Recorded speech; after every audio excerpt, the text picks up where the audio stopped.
thing that's weird is that I keep running into people from my past, like all the people that I used to sell drugs to, or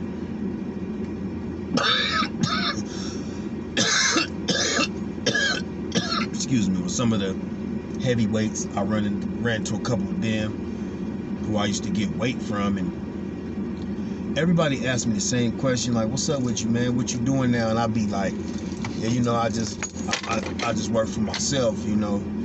I got a little delivery service, and I got a little janitorial thing with the, you know what I'm saying, doing my own contracts and shit, you know what I'm saying, cleaning up the buildings and stuff. So I just make money a different way now." And the look on their face is kind of astonishment, because they like you, like they kind of be like, he lying. I'll be like, "No, I ain't doing nothing." I mean, like, I don't, because, and then I try to explain it to him and break it down to him and say, well, I know back in the days, you know, when the money was good, yeah, we all lived, everybody lived good. But you have to think, the people that did prosper from selling crack, they prospered from Nubian people. It was a few mixed people, and, you know, a few Mexicans get in there, a few white boys, white girls, you know, but a few Asians, you know what I'm saying? But predominantly, if you live in the Welton area, if you live Park Hill, you live Montbello, all that's all East Side. If you live all East Side, or you live Southeast, Aurora, you know, Boston, Beeler, all that's East, you know what I'm saying? All that is, back in the 80s and 90s, was predominantly us, all Nubians. So the people that we sold dope to was us. So we prospered off of the pain and misery from the people in the hood who already was suffering from misery, and we brought more misery. I just don't want to live like that anymore. And they be like, I'm gonna get mine. I ain't knocking you because you still selling dope in 2021. I ain't knocking you because, you know what I mean, that's your thing, that's what you do, whatever. But sometimes you have to grow, and you grow away from things, you grow above some things, or you grow beyond some things. In this instance, all three of those factors occur as far as my past is concerned. I'm beyond that. I'm above that. I don't want that, you know, that's over with. And I don't want to be making a financial gain off the misery of other people's lives, the misery and pain in other people's lives.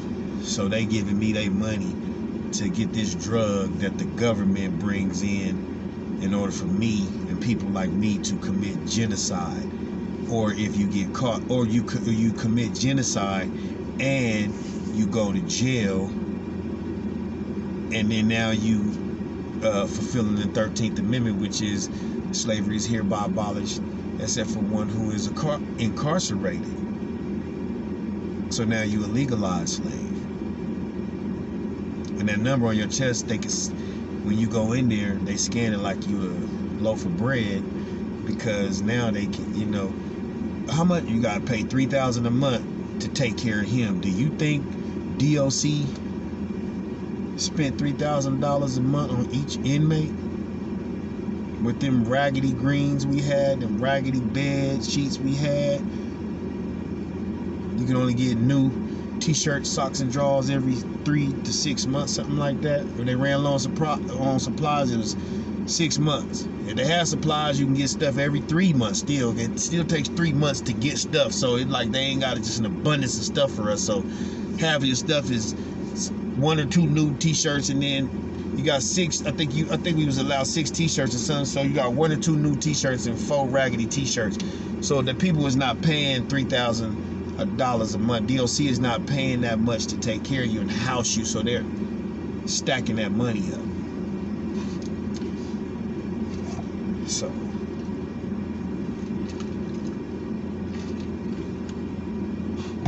I just didn't want to live like that and contribute to, and continue to contribute to the dark side of life, the evil side of life.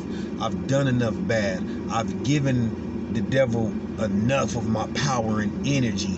I've went out there and I've done some things against my people, against mankind.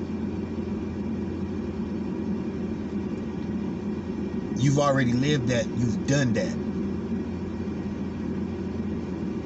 At what point will you grow and elevate past that into something new?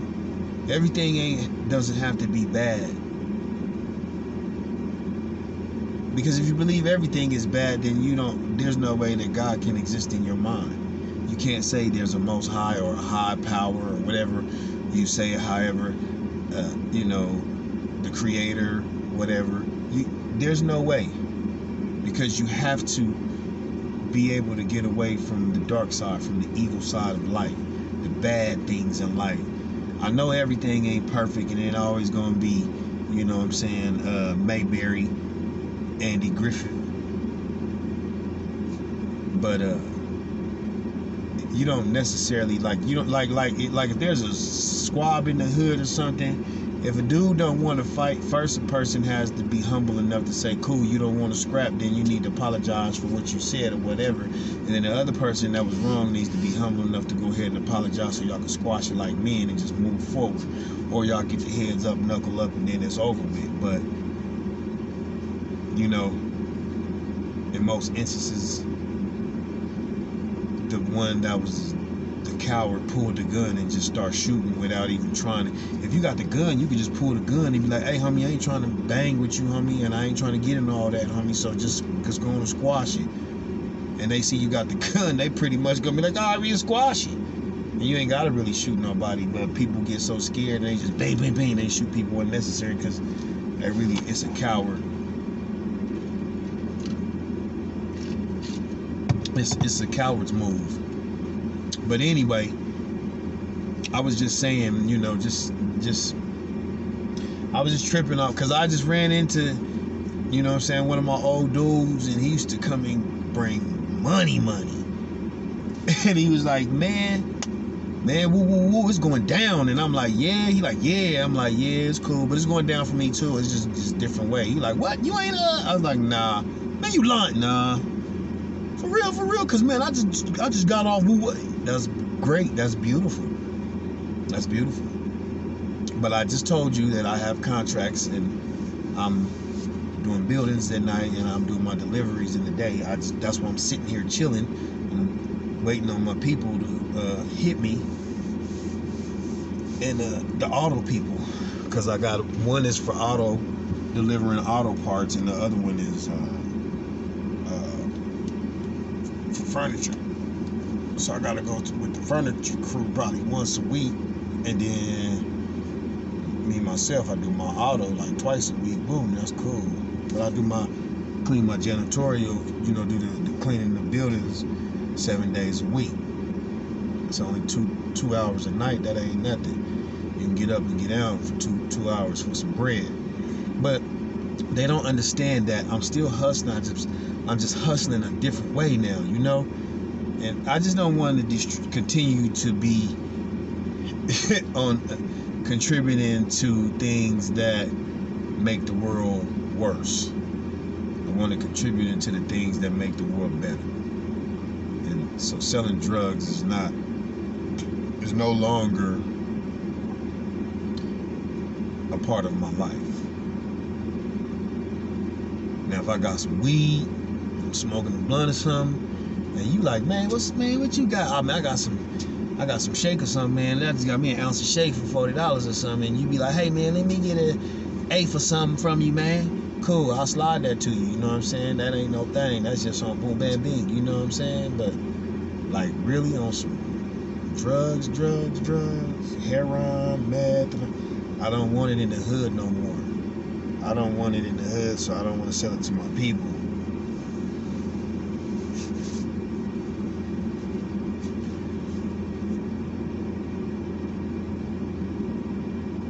I don't don't know if you heard me, but I ain't.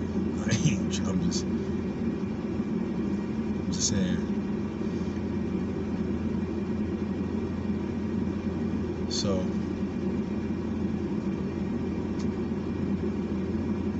y'all have a beautiful, blessed Tuesday.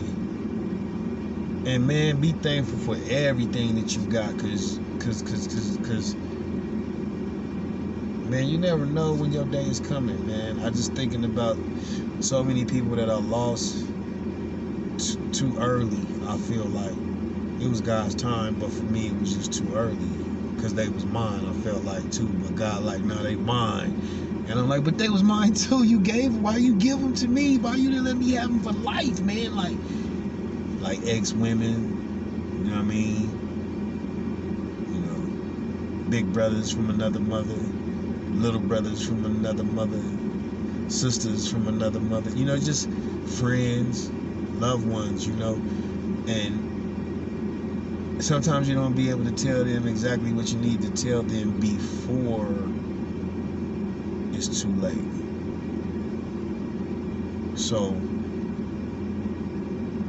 in this video right here, I want everybody that really watched this whole video to the end, let you know that I love you. And if I ever do you wrong, please forgive me. Family, friends, everybody. We ain't gonna say no names. We just gonna say my loved ones. Y'all know who y'all is. If y'all ever been there for me, or if I ever been there for you, or you ever been there for me, then you my loved one. That's the definition. One love.